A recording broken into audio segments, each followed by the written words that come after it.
Well, hello there, it's Ina here, and welcome to my art room. Today I will be working with another one of those tea boxes. I really like these for assemblages. They're very sturdy and most often made from really nice smooth wood. Now this one is a bit banged up, so I most likely will cover the outside. But first I want to even out the ledge here, and for that I used just odds and ends of wood pieces I had laying around. I wished I would have found a piece that was long enough and thick enough to do it all in one step, but I had to mismatch a bit here. And yes, that corner looks odd, but it will get covered up in the future. So then I also wanted to add some feet, and for that I use these little wooden yarn spools. Next I am using my texture paste just to fill in all the gaps and smooth it out more or less. And I also use the paste to give some texture to the rim and all the front edges of this box. Of course, this needs to dry well before I continue. And in the meantime, I pulled out all kinds of odds and ends I want to use to decorate with. A lot of broken jewelry. I started here with a couple of hair clips. They are highly jeweled and kind of three-dimensional, and I wanted that to start with so I can build up that corner easily. Otherwise, I'm going with floral designs, all the little broken bits I have from earrings. Some were necklace pendants and those kind of things. Today for my glue I use a black version of the E6000 I usually use. It works just as fine. It's maybe a little more liquid and a little more messy, but in this case it really doesn't matter because, like so often, I will cover all this in black paint when I'm once done with the gluing. So I'm building up a layer and going up the sides on the right corner there a bit. And aside from the flowers, I added leaves, a wing, I added a butterfly, a dragonfly, a little unicorn, and so on. And then I went on and started on another compartment here. I added a few blocks in the corner that will help me to elevate some pieces. And then I used mostly handyman items, all kinds of more rough looking pieces. And I have a little symbolism in mind here for both these compartments, but we get to that a little later. For now, I think I will turn you over to some music. Like always, my process is easy to follow. I will add anything you need to know in the captions, and I will talk to you in just a wee bit. Enjoy.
Now, to complete this assemblage did not take quite as much time as I often need for some of my other ones, because it doesn't have a million details. I rather combined a couple of different styles. First of all, the little bits that get painted over, but also some very prominent unpainted pieces.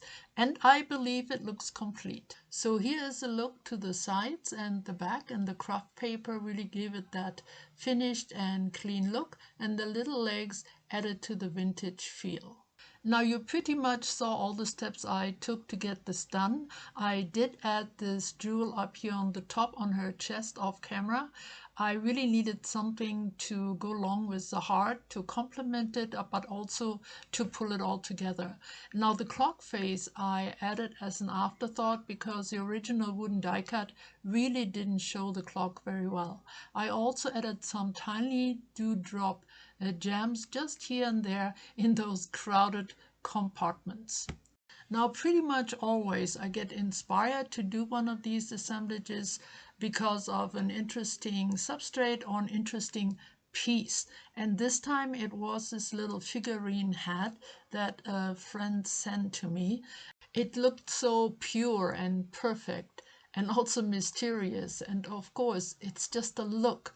And I was thinking, what's behind the look? What's really going on in this girl's life? So this could be a story of her or of all of us as humans. Now I will give you a few hints concerning some of the symbolism and just the thoughts I had when I was putting this together, but I will leave the main interpretation up to you because we will all have very different ways of looking at this. So I am thinking that the two red gems are connected and they represent her life source, the real her, the inner her, the one only she knows. And maybe that's very different to what other people see. And then here on the top with all the flowers and the unicorn and the fairy-like creatures and the dream catcher are all her dreams and her ambitions, her thoughts, her fears, her secrets, those kind of things.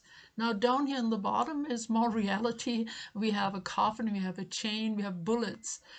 We also have a knot and a spiral. Sometimes things get rather messy. And then over here in the very open and free atmosphere is a heart hanging nicely suspended. And then above it, the clock face for lifetime. And I think this is about as deep as I'm going to get with you. Now, with any kind of art, be it assemblage or anything else, I think it's good if it provokes some kind of thoughts or ideas and touches us somehow. Thank you so much for coming. I hope you enjoyed the video. I get to see you latest next Friday, and bye bye for now.